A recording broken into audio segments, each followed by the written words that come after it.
Hi, everyone. This is Des Stevens, founder and CEO of Radiant Coaches Academy, which is a division of Radiant Health Institute.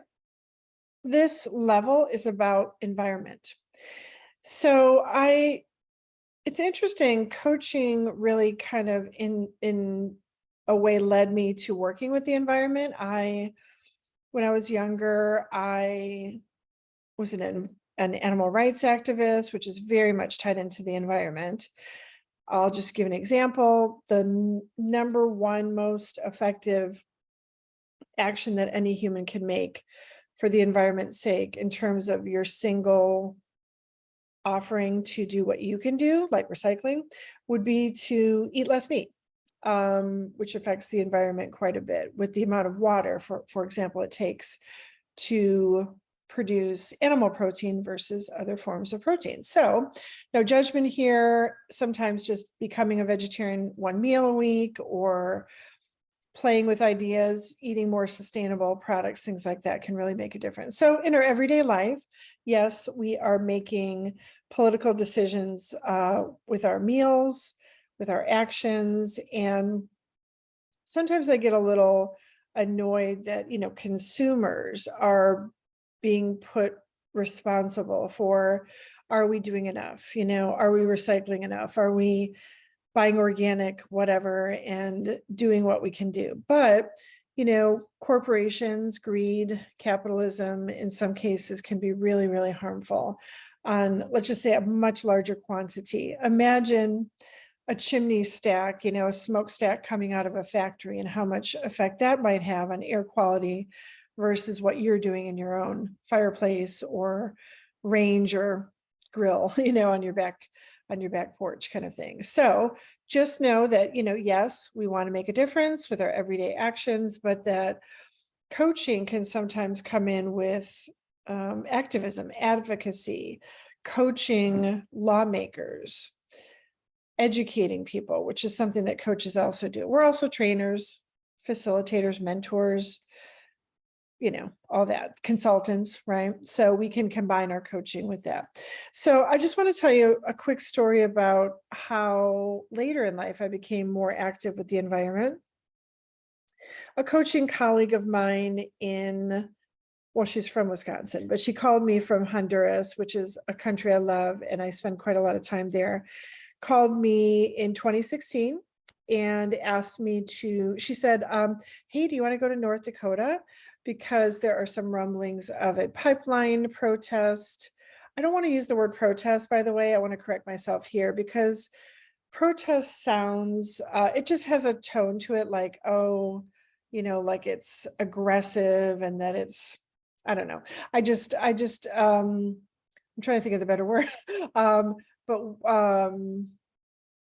These are water protectors in North Dakota. That's a better term I'd like to use.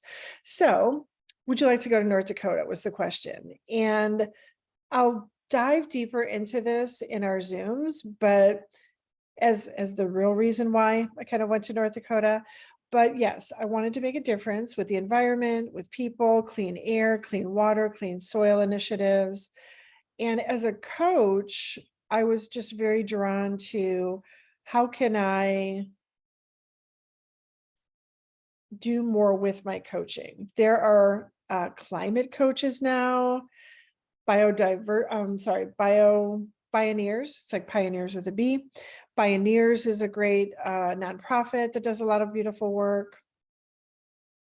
And I went to North Dakota in April of 2016.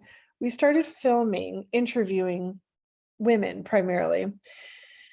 These are Lakota Sioux. These are Indigenous women on a Native American reservation in the United States. And we were honored to interview these women about their environment.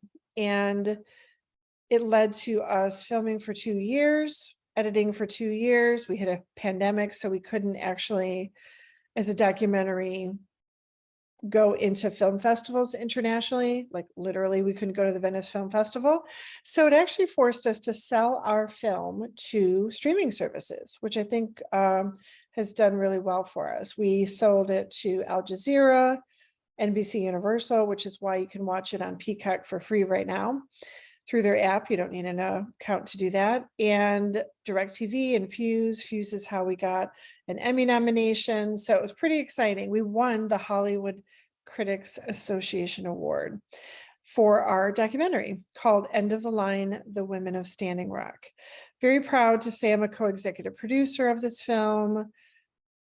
It has informed my coaching quite a bit, and I'm so grateful to have been part of this project, which we hope will eventually go into maybe colleges, high schools, that sort of thing. But it's had international distribution now. We've won quite a lot of awards on the planet for our film.